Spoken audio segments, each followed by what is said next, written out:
Belə deyək də, heç bir sənəd, heç bir kağız parçası dövlətlər arası münasibətləri, sülhü formalaşdırmır. Sülh üçün konseptual yanaşma lazımdır.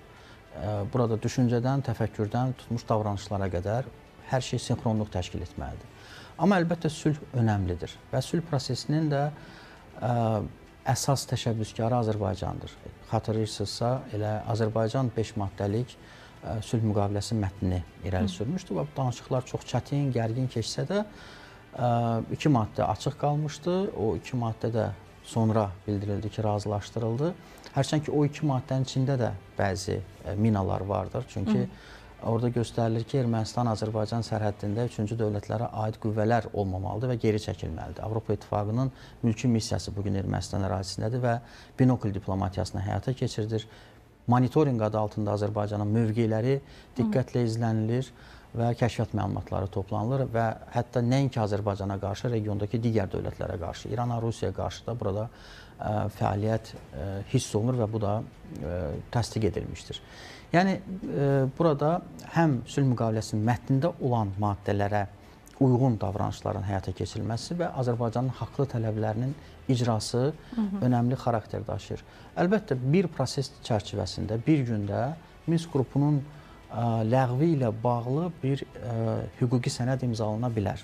Əlbəttə, bu sülh müqaviləsi ilə və yaxud paralel olaraq eyni gündə digər sənədin imzalanması ilə həyata keçirilə bilər. Bu dövlətlərin özünün baxışlarından və sülhə dair mövqelərindən asılı olacaqdır. Bəs kommunikasiya xətlərinin açılması ilə bağlı Ermənistanın mövqeyi nədir? Çünki bilirsiniz ki, o qədər qəliz və ayrı-ayrı geosiyasi oyunçuların regiona dəvət edilməsi ilə, humanitar örtük altında müxtəlif nümayəndəliklərin açılması ilə maraqların təminatını Ermənistan Cənubi Qafqaza dəvət eləyir və kommunikasiya xətlərin açılması artıq çıxılmaza getdiyi üçün onu sülh müqaviləsindən kənarda saxlanılması haqqında qərar qəbul olundu. Bu barədə Ermənistanın yanaşması nədir? Yəni, bu da çox problematikdir.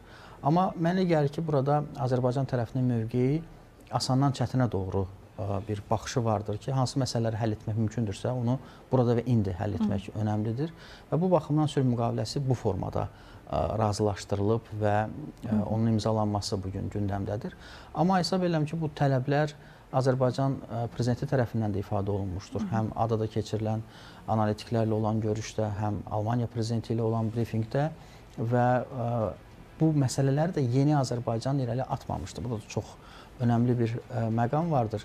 Ermənistan tərəfi belə təqdim edir ki, sülh müqaviləsi razılaşdırılıb, Azərbaycan tərəfi yeni tələblər irəli sürür. Yəni, bu tələblər sonsuza qədər sanki davam edə bilər, amma elə deyil.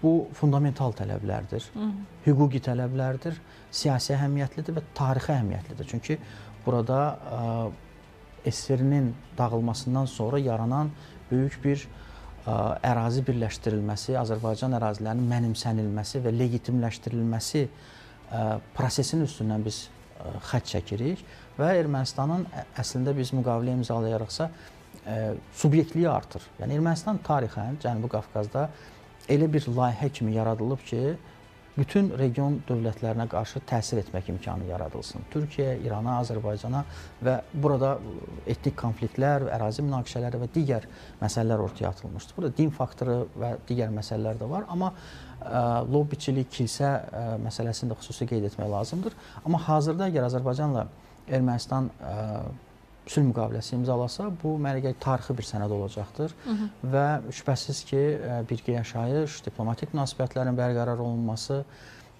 və davamlı, dayanıqlı sülh naminə böyük bir tarixi irəliləyişə çevriləcəkdir. Və maraqlıdır ki, Cənab Prezidentin də burada torpaqlarımızın azadlığı və bu ordumuzun böyük xilaskarlıq missiyası ilə yanaşı, həm də sülh, quruculuq və eləcə də birgə yaşayış diplomatiyası da mühüm əhəmiyyət kəsb edir. Mənə elə gəlir ki, məhz bununla ümumilikdə böyük tarixi problemlərə son qoymaq mümkündür.